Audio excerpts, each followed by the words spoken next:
Welcome to The Explainer. Today, we're diving into how one of the most critical shipping lanes on the planet, the Strait of Hormuz, is being turned into a modern-day minefield. We're going to uncover the surprisingly low-tech threat behind it and the super high-tech strategy designed to stop it cold. So, let's start with the big question. How do you even try to blockade a global choke point like this today? Forget what you've seen in movies with massive naval battles. The real answer is a pretty clever mix of old-school tactics and hidden threats that are designed to bring global trade to its knees. Well, the threats hiding just under the surface are pretty terrifying. They range from your classic floating contact mines, the spiky kind right out of World War II, designed to just rip a hole in a ship's hull, all the way to these incredibly advanced bottom mines that literally just sit on the seafloor and listen, waiting for the unique sound of a specific ship to pass overhead before they strike. And this is all happening right here, in the Strait of Hormuz. Now, to put this in perspective, this narrow strip of water handles about 20% of the entire world's daily oil supply. So any disruption here isn't just a local problem. It becomes a massive global issue, instantly. Now, to enforce a blockade in a place this vital, Iran's Islamic Revolutionary Guard Corps, the IRGC, isn't rolling out huge destroyers. No, instead, they're basically rolling the clock back to World War II-style tactics, using what's famously known as the Mosquito Fleet. So what is this Mosquito Fleet? We're talking about hundreds of small, ridiculously fast fiberglass boats. And their whole strategy is just chaos. They swarm a target from every direction at once, creating so many individual threats that even a modern warship's advanced defense systems get completely overwhelmed.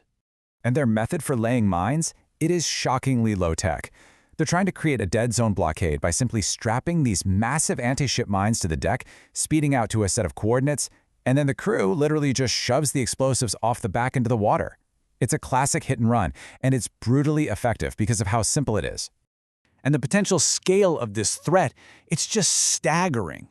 It's estimated that these small boats have access to a stockpile of up to 6,000 mines, all ready to be dropped into one of the world's busiest shipping lanes at a moment's notice. So this brings us to the crucial question, right? With thousands of hidden mines being deployed by these swarms of tiny, fast boats, how in the world does a modern navy even begin to fight a weapon you literally can't even see? Well, if you're U.S. Central Command, the answer is probably not what you'd expect. You don't. You don't fight them in the water at all. Instead of waiting for the trap to be set, you use preemptive strikes to take the threat completely off the board before it ever hits the water. Okay, so let's break down this preemptive playbook. It's a four-part strategy, and it's designed not just to stop the mine layers in the moment, but to completely dismantle their entire operation so they can't just come back and try again a week later.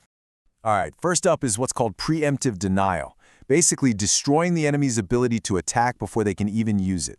Now, this is only possible because of a massive intelligence coup, where you layer all kinds of intel, signals, maritime, human, to pinpoint exactly which boats are the mine layers and exactly where they are at all times.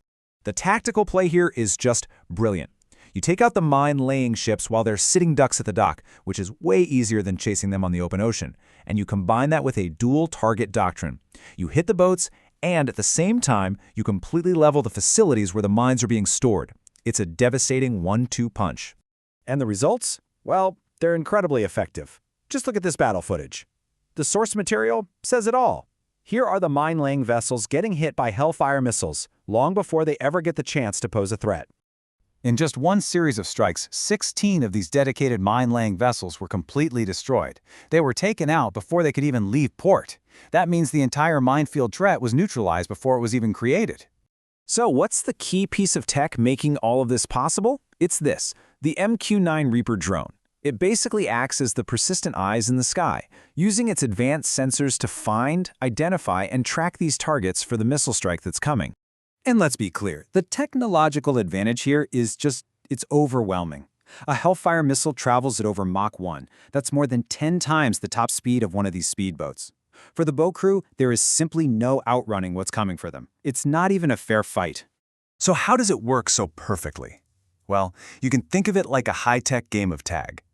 The Reaper drone paints the speedboat with an invisible laser or radar beam. The Hellfire missile is designed to do one thing and one thing only: follow that beam. So no matter where the boat zigs or zags, the missile just keeps adjusting its course to guarantee a direct hit. And it wasn't just the drones. To pull off that dual-target doctrine, the U.S. used the entire playbook. You had the Hellfires from the Reapers for the boats, sure, but you also had long-range cruise missiles launched from Navy destroyers, and even these massive 2,000-pound bunker busters from heavy bombers to completely wipe those fortified mine storage facilities off the map. Really, what this whole operation shows us is a textbook example of modern asymmetric warfare. It's a perfect case study in how you counter a low-tech, high-volume, swarm-based threat with high-tech intelligence and absolutely overwhelming preemptive precision. And this leaves us with a pretty provocative final thought. In an age of constant drone surveillance and missiles that are this accurate, when you can see and destroy a threat before it can even get into position, how does that change the very nature of warfare itself? Has the first strike now become the only strike that really matters?